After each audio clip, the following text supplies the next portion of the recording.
Morning everybody. You can tell by the bright green, I'll come clean straight away, I'm a cyclist. And where I live, we're surrounded by a fortress of potholes.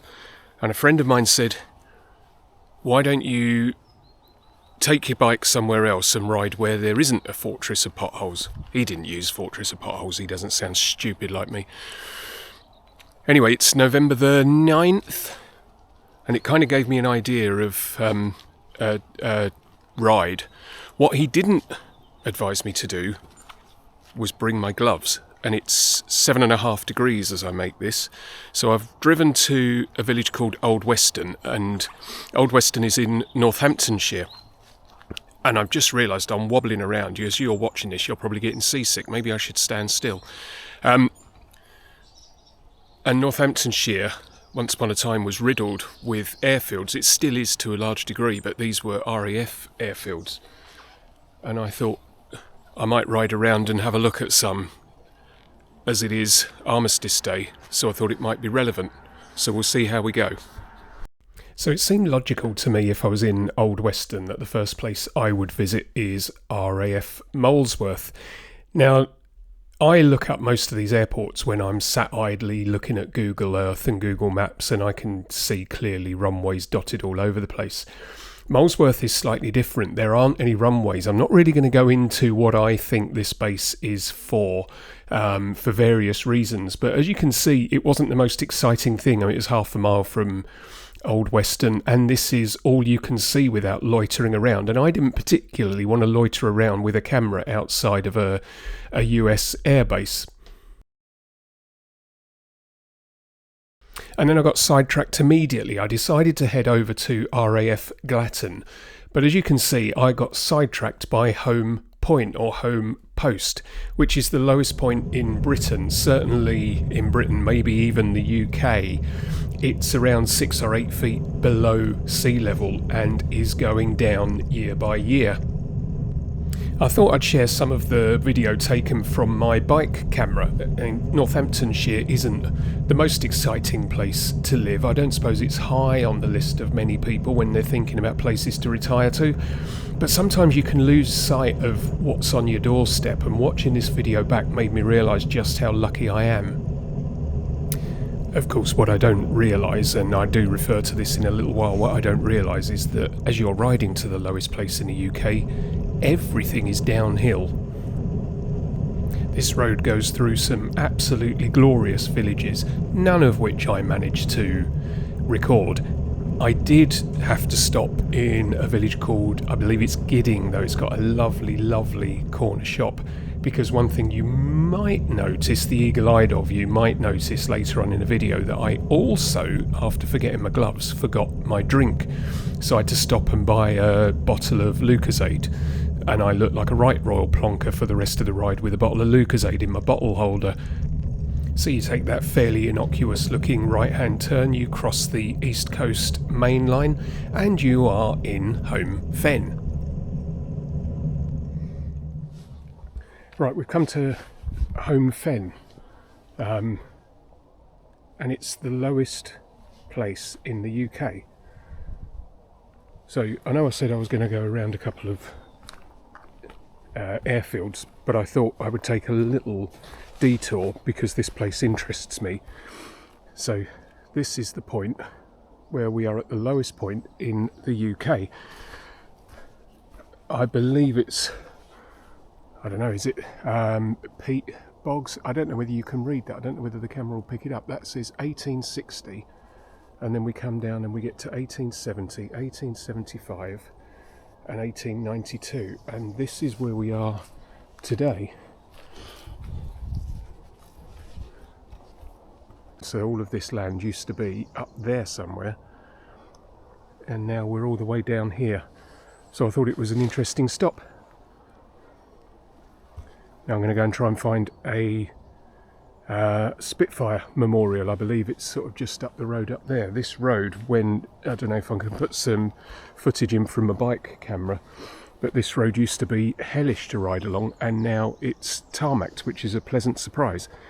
And if you're wondering why I'm not showing you me, it's because I've got my helmet and my glasses on and I feel like a wally.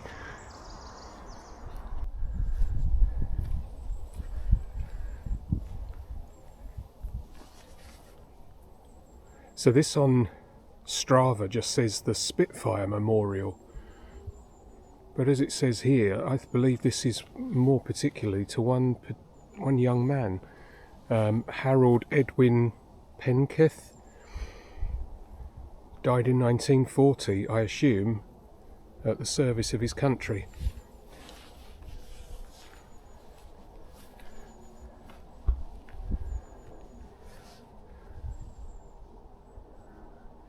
And this is just, as I say, I'm at Home Fen, that's the nature reserve there, and this is just quite literally in the middle of nowhere.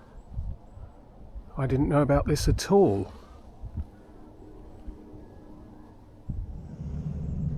So the child in me was very disappointed when I crossed the railway line again without any sight of a train.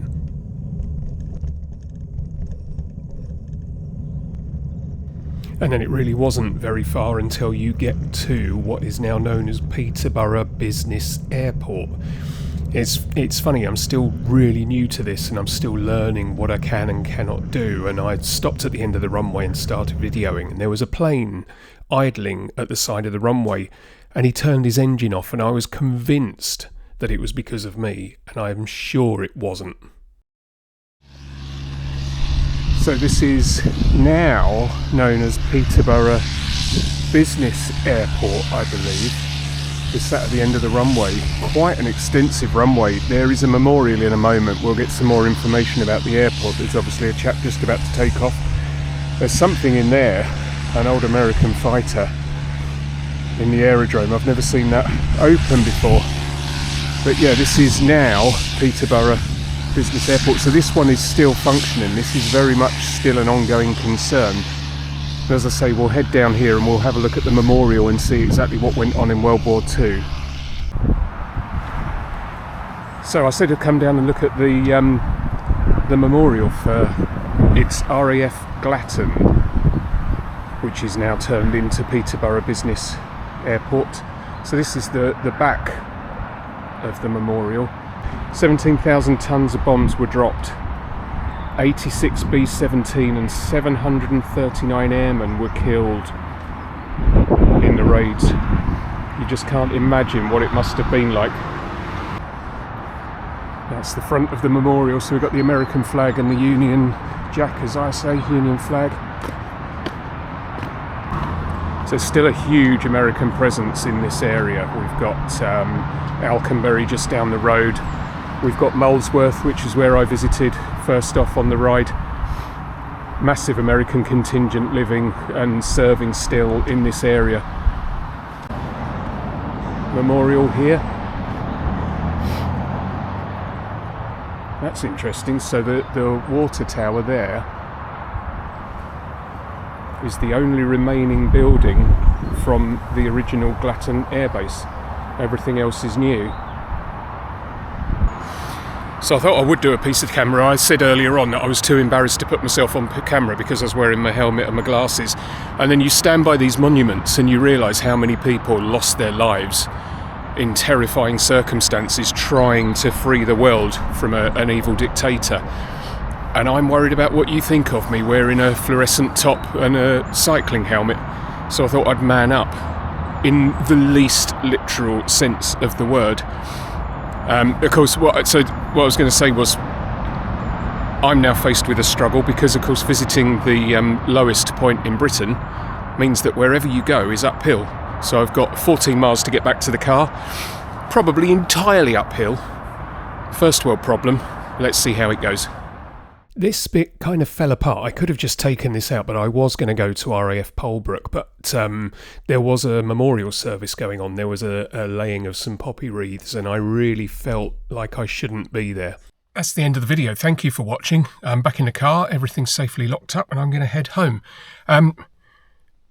It's been an interesting ride. I hope it's been interesting for you as well. It sort of makes you think when you're stood by these memorials. In today's world, where there's so much sort of violence against each other and hatred, And you realise what these guys were fighting for. I keep saying guys, I should say men and women, sorry. What these people were fighting for is 80 years ago. And it feels to me, sorry to get deep, but it feels to me that the further away from World War II we get, the easier it is to forget what these people were fighting for, what they were trying to stop. And it was hatred and tyranny. And you look at the news every day and you think, we really need to remember.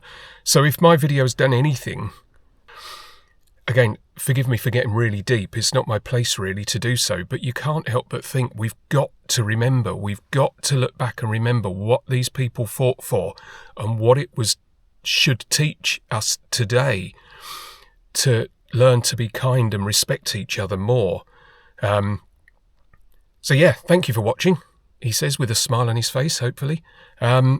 And I'll be back soon with something a little bit more mundane about somewhere nice to go and visit.